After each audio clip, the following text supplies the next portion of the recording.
The world forgot your fire. They looked into your eyes and mistook your silence for weakness. They laughed when you turned inward, not knowing the storm you were feeding there. You walk among them like a shadow, carrying scars you never show, hungers you never admit. The rage buried in you is older than their smiles. It is the sound of wolves waiting at the edge of firelight, the steel song of swords before they are drawn. You were not made to dance with the shallow, nor kneel where liars wear crowns. You are winter's son, exiled, misunderstood, but not broken. In silence you sharpen. In solitude, you rise. And when the time comes, you will emerge. Not begging, not explaining, but throned in the respect they swore you would never earn. They cast you out. They didn't say the words, but you felt it in every glance, every silence too sharp to ignore, every laugh that wasn't loud enough to include you. You've known the taste of being outside, standing on edges while the herd huddles in the warmth of their shallow chatter. At first, it burned. The exile tasted like poison. You questioned yourself, wondered which part of you was broken, which flaw carved that invisible wall between you and them. But the truth revealed itself slowly, like a scar healing beneath armor. Exile was not the wound, it was the sharpening. Because here is the cold law of every kingdom history has ever buried. Every throne is first forged in loneliness. No man is born seated. He is dragged through ash, stripped of allies, hollowed out by silence, until only what cannot break remains. They thought they left you empty. They were wrong. They planted you in the soil of exile, and the soil is darker, deeper, more fertile than they will ever step foot in. You don't see it at first. The nights feel endless. The silence in the room feels heavier than stone. Their voices still haunt, as if echoing through walls. And yet beneath the numbness, something starts stirring.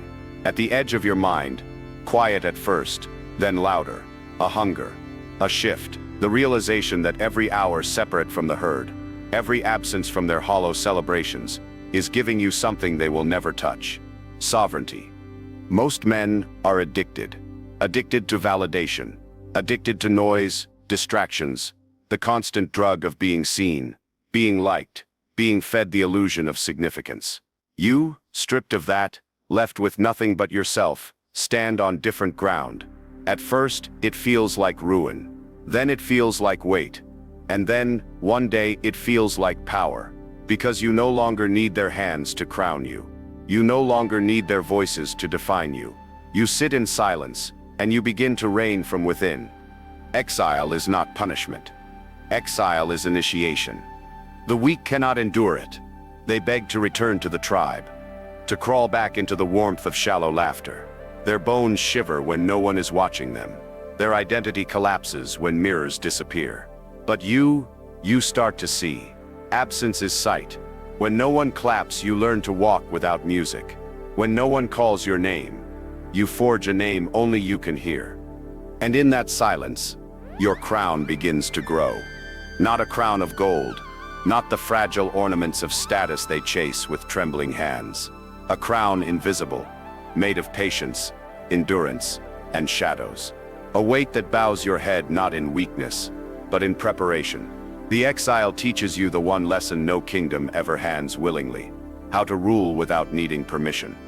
You begin to understand what they do not. Every face around the fire is temporary. Every ally has a price. The throne is not granted by love.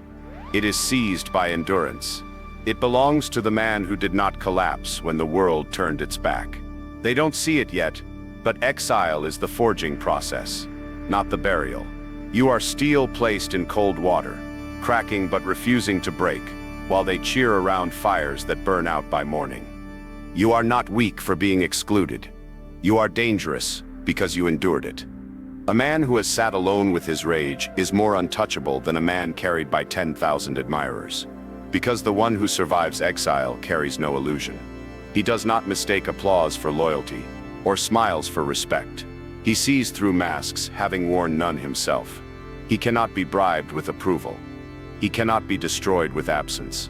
His hunger does not belong to them anymore. It belongs to him. They thought exile was an end. They thought you were forgotten. But every king in history has walked your road. Every empire begins with wilderness, betrayal, solitude. The man who holds true power does not rise from shallow acceptance. He rises from fire built in isolation. So let them laugh. Let them mock the silence of your steps. Let them mistake your absence for defeat. They do not know that in the quiet you are constructing something colder, heavier, eternal. They do not know that in exile you are not waiting. You are ruling already, from within yourself. This is the throne they cannot see. Not built from stone nor guarded by walls, but carved into you through rejection and fire. And one day when you step back from the shadows, they will feel it without understanding it. They will sense the unseen crown, and though they will never say it, their blood will whisper the truth. You command a weight that no man can fake. Exile was the gift they didn't mean to give you. It was the crown they never knew they placed on your head. Every king was first a ghost. Every empire was first an exile. And if you endured this winter, if you faced those empty nights and didn't break, then know the throne has already chosen you. No man who survives exile ever kneels again. They watch your face, always your face. In battle, in conversation, in the small games of dominance men play in every room. They are not only watching what you say, they are waiting for the first twitch, the first break, the first flinch. That flinch tells them everything. Most men betray themselves before the sword even strikes. The raised eyebrow, the shallow breath, eyes darting for escape. They cede the throne with their faces long before their words leave their mouths. To flinch is to bow. To flinch is to show the enemy exactly where to cut. But wolves do not flinch. The wolf does not blink in a storm. He does not tremble when the hunter's rifle glimmers in the distance. He watches. The silence of his stare burns louder than any growl. He knows what sheep forget. Stillness terrifies, because stillness is unreadable. Stillness says, I have already calculated your strike, and I am not afraid of it. Consider this. The wolf is outnumbered by prey tenfold, outgunned by hunters with weapons, and yet it is the wolf that men fear, not the other way around. Why? Because sheep scatter, deer flee, but the wolf, that creature, stands in the snow and looks directly back into the fire of rifles. He does not ask for mercy. He does not reveal panic. He simply is, and that unsettles every opponent. And you feel this truth inside yourself, though you may not yet have obeyed it. When you were cornered, accused, insulted, how many times did your body betray you before your mind could even respond? How many times did you flinch? That small surrender fed your enemies more than words ever could. It told them that you could be shaken, that your core was not unshaken stone but fragile glass. Even lions roar to display their power, but wolves let silence and stillness speak louder. The law is cold and brutal. He who does not flinch wins. He who stands calm in the face of humiliation, attack, chaos, terrifies everyone else. Why? Because it suggests one haunting truth. If this man does not react, what storm is he hiding beneath his skin? What is he waiting for?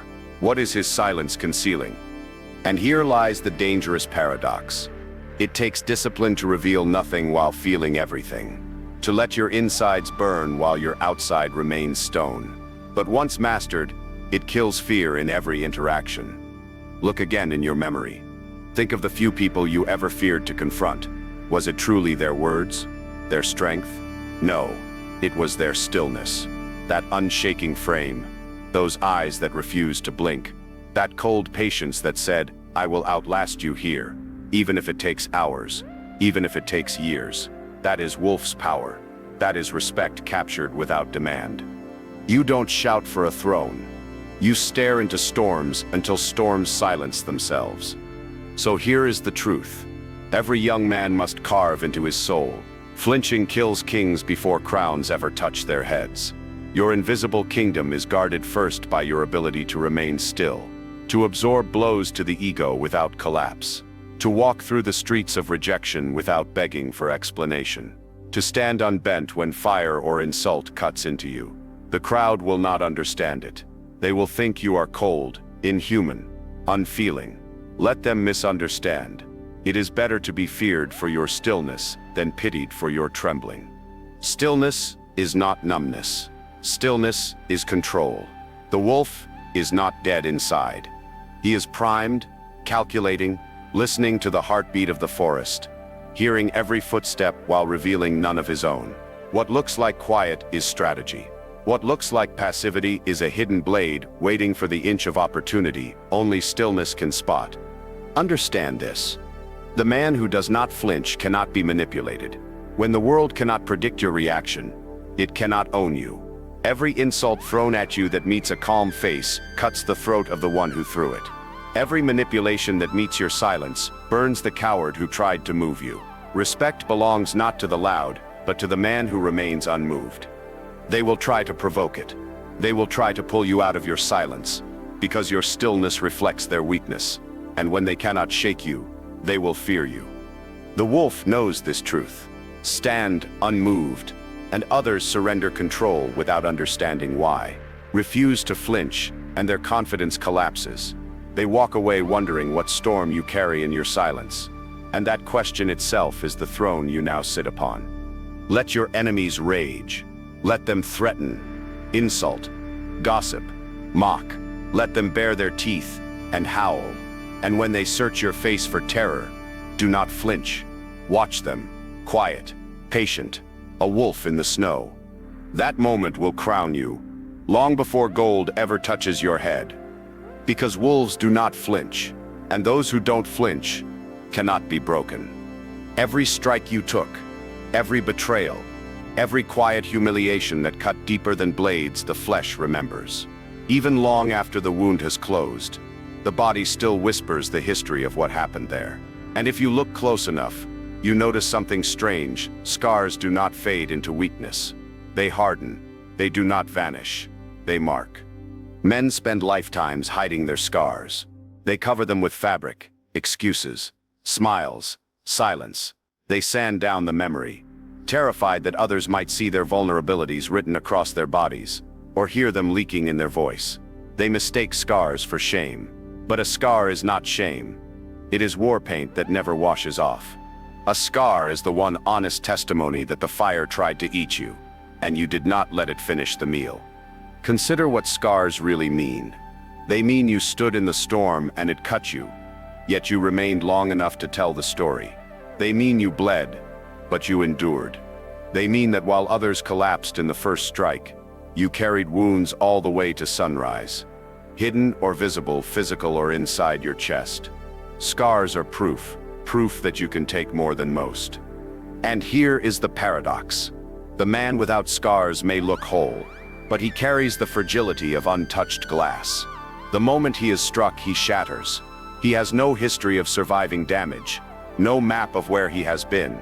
But a man who wears scars carries armor no weapon can replicate, because he knows. He has already lived through fire, through knives, through silence that pressed on him until his bones nearly cracked. He has already lived through what they fear. What can they do to him now? Society makes a mistake here. They reward polish. They respect perfection. They kneel at the feet of those who appear unbroken. But few things are as frightening as a man who shows his scar without apology. Because what it tells the world in silence is this: your worst cannot destroy me. Something worse already tried and failed. The scar is not weakness. It is untouchable strength. Think about the ancient blacksmith. He strikes iron over and over, heating it until it glows, and then battering it with hammer and fire. The story of that violence never leaves the blade. Every sword carries invisible scars, microscopic fractures polished into strength. And it is those very fractures, those very burns that make steel what it is: unbendable, lethal, enduring. Weapons are not born pure. They are born scarred. And so are you. Every sleepless night, every heartbreak, every betrayal, every friend who vanished when you needed them most, every failure, every humiliation, every night staring at ceilings with a chest held down by rage and shame. You think they weakened you? No. Those were the blacksmith's blows. Agony was the fire. Endurance was the quenching water. And the man you are now, the steel standing after, was the blade being born. Your enemies will always prefer you soft, untested, fragile. They'll tell you to hide the places you've been cut. because they know a scarred man becomes unpredictable. A scarred man is not gaming for approval. He knows pain more intimate than applause, and so applause does not move him. A scarred man is untouchable because no one else can threaten to take him somewhere he hasn't already survived. Remember this: wounds are wounds only while they are fresh. Once they heal, they are warnings etched into you, carried for life, and your silence about them makes them even heavier. You don't need to tell your stories. You don't need to argue. You show your scars when needed, or you simply let them linger like ghosts around your presence. People feel them even without seeing. They sense the density, the weight, the unshakable energy. They sense that you have been through storms they could not name. This is why you feel different, why you don't laugh as easily, why you don't get as excited about small games, why you don't need the echo of constant approval. Because you are scarred, and scarred men no longer live in illusions. You have seen the edge, and the edge has seen you. And when the edge cuts you again, and it will, you will not break where others crumble. Wear them, not proudly, not desperately. Wear them like the wolf wears his winter coat. Natural, silent, undeniable. These marks belong to you, and no one alive can strip them from you. Each one is a sentence in the story of sovereignty. Each one is proof that pain came, and you endured while others fled. Respect never bows to a flawless mask. It bends before scars, because scars whisper a truth no perfect face can dare. This man survived. You are scarred, yes, but for that very reason, you are untouchable. Fire is the oldest teacher. It destroys, it purifies, it reshapes. It does not ask permission. It does not negotiate. Fire consumes everything that cannot endure, and in its hunger it reveals what is meant to remain. You have felt it. The burn of betrayal, the heat of humiliation rising like smoke in your chest, the sear of failure, the kind that tattoos itself deep into your bones. And in those moments you thought you were being ended. You thought the fire was punishment, sent to wipe you out completely. But you did not see the deeper law. Every man who becomes unbreakable first walks through flames that should have ended him. Every throne worth sitting upon is chosen in fire. Think of steel. Steel is nothing more than useless ore until fire reaches it. Without heat that tears molecules apart, steel does not exist. It is fire's rage that gives the metal identity. It is fire's destruction that gives it strength. Every strike of hammer, every roar of furnace, every shattering crack against an anvil is torment. Yes, but it is also transformation. You are no different. Life will burn you as long as you hide in who you were. The old self must die for the new to breathe. The ego you carried, the illusions you clung to, the identities built upon shallow recognition, they will all be thrown into the furnace, melted until you no longer recognize what you once called you. That is why it hurts so much, because a man dying within himself feels almost lethal. But endure it. Let the fire strip you. Let it take the masks, the cowardice, the desperate reach for validation. Whatever screams inside you as those things burn, that is the weakness being ended. And whatever remains, quiet, cold, unkillable, that is the king finally standing. Do you understand the paradox? Fire feels like death, but it is rebirth. What you call agony is your initiation into strength you cannot yet recognize. You have seen others run from it. The moment life scorched them, they begged for escape. They drowned the fire with lies, with distractions, with shallow pleasures. They hid in forgetfulness. And because they refused the furnace, they remained, or soft, unformed, insignificant. They will live and die avoiding fire, and because of that, they will never taste the solidity of being forged. But not you. You are called to endure. That is why your fire is greater, heavier, crueler, because fire only attacks what can become dangerous if it survives. Fire does not waste itself on the unworthy. It waits for the one carrying true potential and then devours him. It seeks to know whether you are steel or ash. Still you remain. The scars on you whisper of storms survived, but the fire, that is different. Fire doesn't leave scars on the flesh only. It leaves scars on the soul. It alters your breath, your vision, your silence. It leaves you colder, slower to speak, quicker to endure. It teaches you restraint, because you know anything unpure within will burn away again. Fire is merciless. It never lies. It shows you exactly who you are when everything weak is removed. Ask yourself, who are you without applause? Who are you without comfort? Who are you when everything you used to rely on has been burned, leaving nothing but your endurance staring back at itself in the silence? That answer, that shape, is your true form. The man who has walked through fire will never tremble again before small sparks.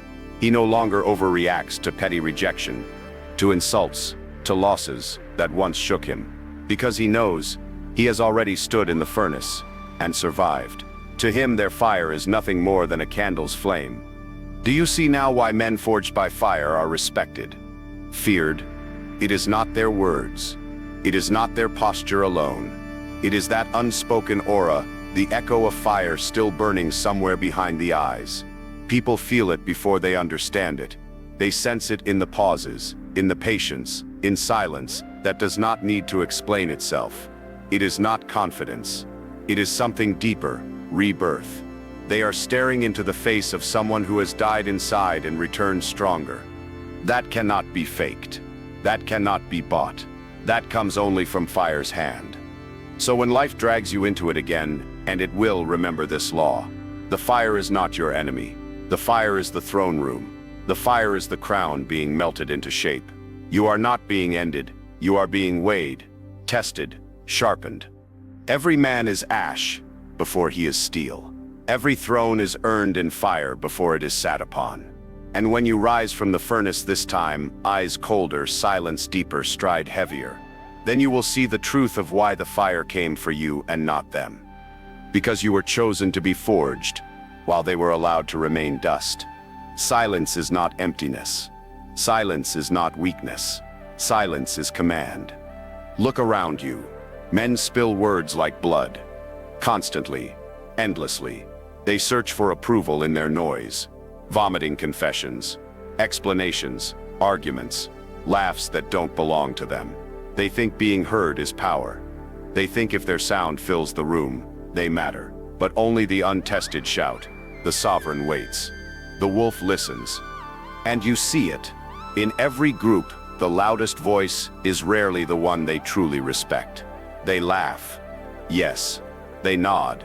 Yes. But when the quiet man finally speaks, only once, only when it truly matters, the room bends. Why? Because silence makes words valuable. Silence turns speech into command. Silence is the crown. Understand this. Every king, every general, every truly powerful man in history has worn silence like royal armor. He lets the court chatter. He lets cowards and flatterers drown themselves with words. He does not compete. He waits in the silence he commands, and in that silence minds collapse.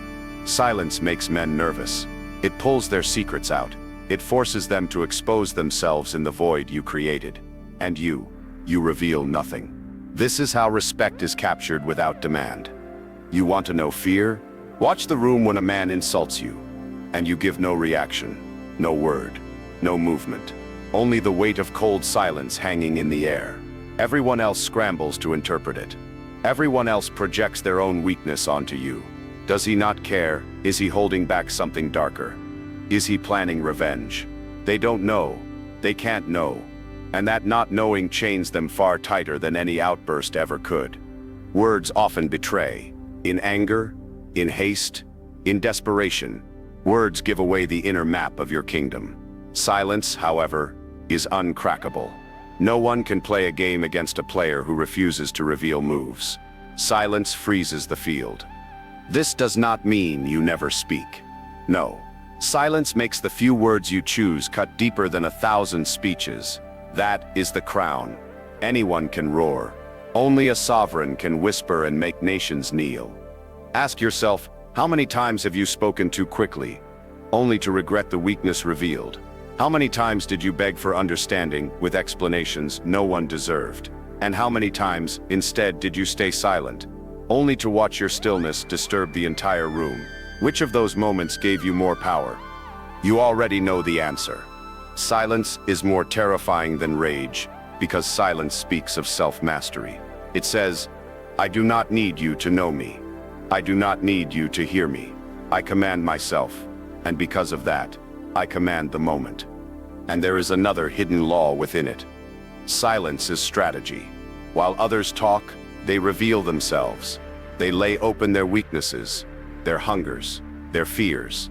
The one who stays silent gathers intelligence, gathers leverage, gathers the throne without raising his hand. Even predators know it. The tiger does not roar before it strikes. It waits in silence among the grass. The wolf seen least hunts best. The storm that kills does not warn. What is rare holds value. Words are everywhere. Cheap, reckless, forgettable. Silence is rare. That rarity is what makes your silence heavier than their thousand speeches. People remember it. People fear it. And over time, silence builds your aura. As if a crown were hovering above your skull. They sense it. They do not fully understand why you feel different. Only that your restraint is unsettling. It reminds them that they are slaves to impulse. While you are free from it, they talk, you do not. They beg to be understood, you withhold. They need the world, you reign above it by choosing who is worthy of your words. The more disciplined your silence, the sharper your authority. They will misinterpret it. Some will think you antisocial, detached, arrogant. Let them. They are not meant to see the throne. They are meant to kneel before it. Those who need constant sound to believe in themselves will always fear the one who needs none. So carry it like a crown, not with pride, not with show, quietly, casually. Let your silence haunt them, confuse them, bend them. Use it as your shield and as your weapon. Let it turn rooms into battlefields where you win without drawing a single blade. Because words are chains. Silence is a crown. And when you finally rise to speak, make sure every word tolls like iron on stone, impossible to ignore, unforgettable to everyone who hears it. A man who owns his silence cannot be disrespected. He carries an empire in his pauses. He wears a crown they can never steal. Winter bows to no voice. When it arrives, it does not ask permission. It does not apologize for the frost that cracks the earth, for the silence that smothers forests, for the hunger it forces on all living things. Winter simply comes, and in its coming it tests. It does not care who you are, whether you are king or beggar, wolf or sheep. The cold devours all excuses and demands only this: endure or die. Look at the snow-swept wasteland. The trees bend under weight. Beasts vanish or starve. Even rivers, once loud with pride, go still, frozen in their place. No amount of pleading changes it. No cries for warmth bring the sun back. The law of winter is cruel but fair. Survival belongs only to those who stop begging and adapt. And that is the reflection you must carve into yourself.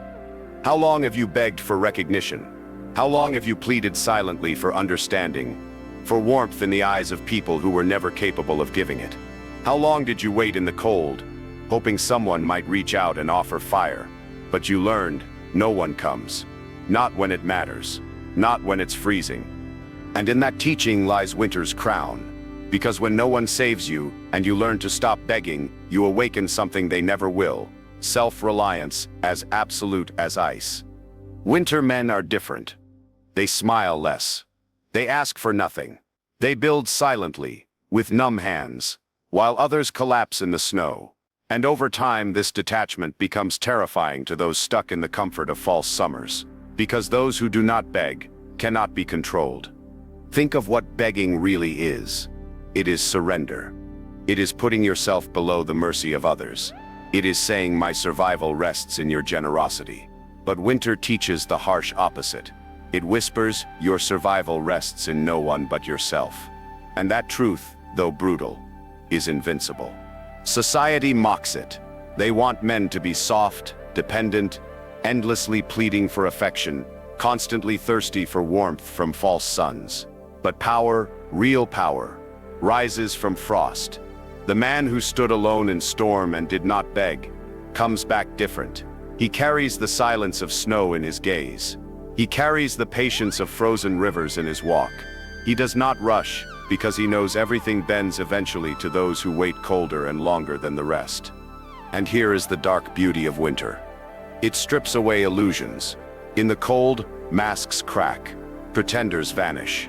The ones who stay loyal, the ones who stay alive. You see them clearly. Snow exposes what heat conceals. Do you understand now? Winter is not your enemy. Winter is your ally. Let others complain, let them shrink, let them beg, while they curse the cold. You walk deeper into it. While they knock on doors for shelter, you build your own walls from frost and stone. And because you stopped asking, stopped expecting, stopped hoping, you become untouchable. That is why respect eventually bends. Not to those who whine, not to those who blame, not to those who scream at the storm, but to the man who stood still in the dead of winter, unshaken, demanding nothing. Every king has winter in his eyes.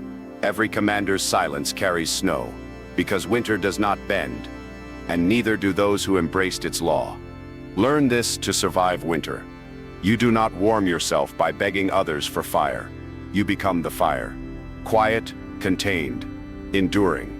You learn to burn slowly where no one else can see, feeding only off yourself.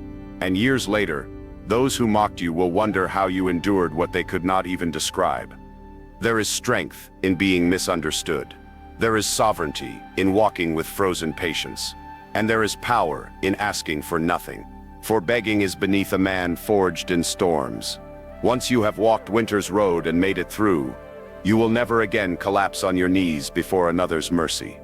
You will know the truth etched in the silence of cold air. Winter does not beg, and neither do you.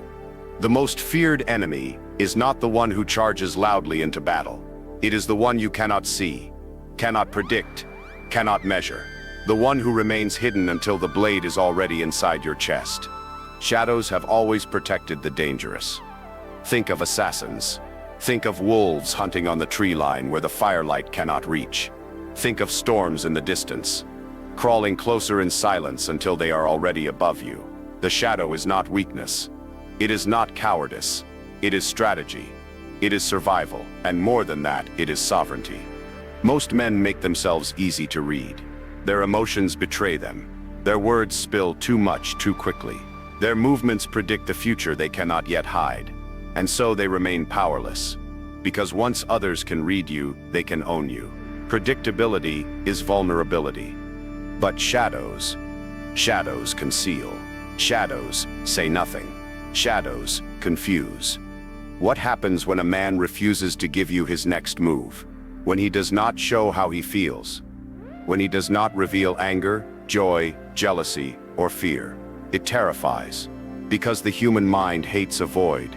It rushes to fill silence with imagination. And imagination always paints the enemy greater, darker, more dangerous than perhaps he even is. That is the law. Silence always multiplies power. Shadows always amplify fear. And so you become untouchable the moment you learn not to reveal yourself. Think of how many times others set traps for you. They taunt, insult, provoke, just to see you bite. And when you do, when you react in anger or plead your case, you step directly into their net. But a man who stays in the shadow cannot be caught. He does not rise to bait. He does not reveal wound. He waits. He watches. And because no one knows where the strike may come, everyone hesitates. It is hesitation, not speed, that wins wars. Understand this. Your shield is not made of steel. Steel dents. Steel breaks. Your shield is the shadow itself. No one can strike what they cannot see. No one can cut what does not reveal itself. The man unreadable is undefeatable. I ask you this. Who do you respect most? The one always explaining, always flaunting, always beating his chest? Or the one who says little, who calculates, who moves only when he chooses? You don't respect noise. You fear uncertainty. You fear silence. And that is what you must learn to embody. Quiet in presence, still in expression, sharp in timing, A predator who never telegraphs his hunt. When they try to understand you, when they cannot guess what you will do next, they will fear to even cross you. Because now, their imagination becomes your soldier, waging war against them on your behalf. Shadows bend perception. Shadows distort time. A man who no longer reveals his hunger, his weaknesses, his soft spots, is operating in a realm others cannot touch. And once you enter that realm, you no longer need to fight as loudly, as desperately, as loudly as they do. You let them waste energy predicting, second-guessing, adjusting to a ghost they can never catch. This shield is not easy to wear. It requires restraint, discipline, patience, to stay hidden when your pride screams to be seen, to stay unreadable when your blood burns to expose itself. But once you master this restraint, you will notice a shift. People approach you differently. They tread lighter. They measure words more carefully. Not because you threatened them, but because the unknown presence of your silence haunts them. Never forget this. The shadowed man needs fewer battles. His presence itself discourages war. And when he finally does strike, the blow is always lethal, because no one saw it coming. Your shield is silence. Your armor is the unknown. Your weapon is unpredictability. That is how you walk the world untouchable. Do not cry for recognition. Do not hand them the map of your mind. Withdraw into shadow, move only with precision, and let confusion be the fear that defeats them before the war even begins. Unpredictable silence is the most terrifying weapon a man can wield. And once you learn to shield yourself in shadow, not one of them will ever again know where to strike. No one will ever hear it. No one will ever see it. The oath that defines you lives in silence, buried where only you and your scars dwell. It is not spoken, because anything spoken can be broken. It is not written, because anything written can be burned. The oath is carved in blood, etched into your very being, and once sworn, it cannot be touched by time, betrayal, or death. This is the difference between men who are respected and men who are ignored. Respect is not begged for. Respect radiates outward from the man who has already sworn never to betray himself. Think carefully on this. How often have you betrayed yourself before you betrayed anyone else? How many times did you silence your instinct to please others? How many times did you kill your own need for dominance, your own rage, your own hunger, just to survive in the shallow kindness of fools? That is what weakens you. Not others betraying you, but you betraying you. And the oath is the cure. The iron oath is simple. I will never kneel to weakness within myself. It is not about vows to others. It is not about promises to family, to lovers, to friends. Those are fragile bonds, made and broken when the winds change. The iron oath is harsher. It is made only to yourself, witnessed only by silence, enforced only by your endurance. The moment you swear it, life begins to carve it into reality. It will test you. Nightmares will come. Failures will mount. Temptations will gather at your feet. The oath will be dragged into the pit of fire to be tested. And here is the truth. Most men shatter because they never truly swore anything. They lived as drifters, as wanderers, as empty beggars of validation. They shift with the wind because no vow anchors them. But the man with an iron oath cannot be moved. He is bent, humiliated, attacked, ridiculed, but he does not snap, because he swore. And once he swore, he is no longer free to betray himself. The chains that hold him are not weakness. They are sacred. Others notice it. They won't be able to name it, but they will feel it. Something in your energy changes when you have sworn to yourself and refuse to break. Every delay becomes patience. Every setback becomes proof. Every silence becomes heavier. People sense a gravity around you, as if you live by rules they will never touch. That presence commands respect before a word is spoken. The oath is what separates predators from prey. The wolf does not chase every noise in the forest. He obeys the vow within him. Hunt only when it's time. The storm does not rain every day. It gathers silently, bound to the law of its own cycle, unleashing fury only when it has obeyed its nature long enough to be unstoppable. The oath gives weight. Without it, you will always chase. With it you become the thing they chase and cannot catch. But take heed. The oath must never be broken. Because once you betray yourself, once you shatter the only vow that mattered, the crown becomes ash. To betray yourself is to destroy the empire within. The world can forgive anything, but the self never forgives self-betrayal. It burns forever, a shadow in your eyes that no mask can cover.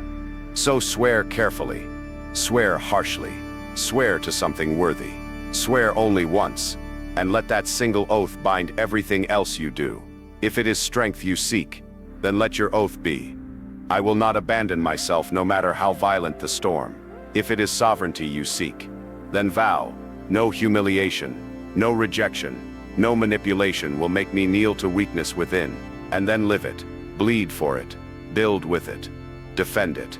Because when you live by an oath carved into your very blood, men cannot disrespect you. They cannot shake you. Their insults sound hollow. Their rejection feels meaningless. Their schemes collapse like dust. Why? Because they are fighting an enemy bound to an iron law invisible to everyone except himself. They are fighting a man who refuses to turn inward and find betrayal. And that man is untouchable. They will follow you though you ask for nothing. They will respect you though you explain nothing. They will fear you though you threaten nothing. All because they can feel it. You have sworn something they cannot name. And it is more durable than any crown, any kingdom, any law. Swear your oath in silence. Seal it in blood. Die keeping it before you live breaking it. The iron oath within is the true throne.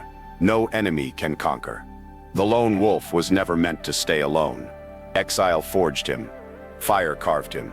Scars armored him. Silence crowned him. And winter taught him to need nothing. But the truth is here. Wolves ascend. And when they ascend, no one dares mistake them again. You have walked through darkness that crushed others. You have carried silence while lesser men drowned themselves in noise. You bore scars without apology. You endured winters without begging for warmth. And still you live. Still you rise. Do you understand what that makes you? Not a survivor, not an outcast, a sovereign. The wolf walks different from the pack not because he chose arrogance, but because he endured transformation they never tasted. And when he ascends, he carries an aura that forces every eye to shift when he enters the room. He does not ask for that recognition. He does not demand it. His silence pulls it. His stillness forces it. Respect becomes inevitable. People read something unspoken in scars, in eyes shaped by fire, in silence sharpened by winters. They feel it. The density of a man who has died versions of himself others could never imagine. They sense that arguing with you is dangerous, because you don't play their game. They sense that disrespecting you is fatal, because they know no one survives wolves without bleeding. And here's the cold truth. They don't even know why they respect you. They can't name it, but they feel it in their bones, as if some primal instinct has awakened. They aren't responding to words. They're responding to your aura, the weight of exile, the patience of winter, the discipline of silence, the hidden oath hammered into your soul. It surrounds you like a cloak they cannot pierce. This is ascension. No throne carved in stone, no crown stamped in gold. This is the kingdom of wolves. Invisible, undeniable. Ascension means you became untouchable, not because you conquered others, but because you conquered yourself. Understand this. True sovereignty is not granted. It is not gifted by the crowd, nor handed by the weak, nor begged into existence. It is earned by walking into every fire they fled, and standing in winters they never endured. You have done that work in silence. You have carried that weight alone. That is why you rise now with no rivals. And wolves do not announce ascension. They do not roar upon their thrones. They sit quietly, breathing, and everyone else adjusts. Presence itself becomes command. Aura becomes authority. The pack that once doubted you, mocked you, cast you out, they will come to you again. But this time you are different. You will not chase their approval. You will not crumble for their warmth. You are no longer exiled. You are enthroned by the very path exile forced you to take. And they will sense it, even if pride keeps their mouths sealed. Deep down, their instincts will whisper the truth. You are not to be disrespected. This is the ascension of wolves, rising from absence into sovereignty. You no longer seek belonging. You are the belonging. You no longer crave crowns. You radiate the crown. You no longer fear storms. You are the storm. And when you walk now, shoulders heavy with silence, gaze colder than fire, scars glowing like invisible armor, people will not laugh. They will not mock. They will not test lightly, because primal recognition is written in human blood. Wolves command by presence alone, and no one dares disrespect them. So embrace it fully. Do not explain it. Do not soften it. Do not apologize for what the shadows made you. This is who you are now. You were fire. You were exile. You were scarred and wintered. And still, you rose. And your silence became your empire. If that is you, then remember one word, a single law, a single mark of recognition across this battlefield of shadows. Forge.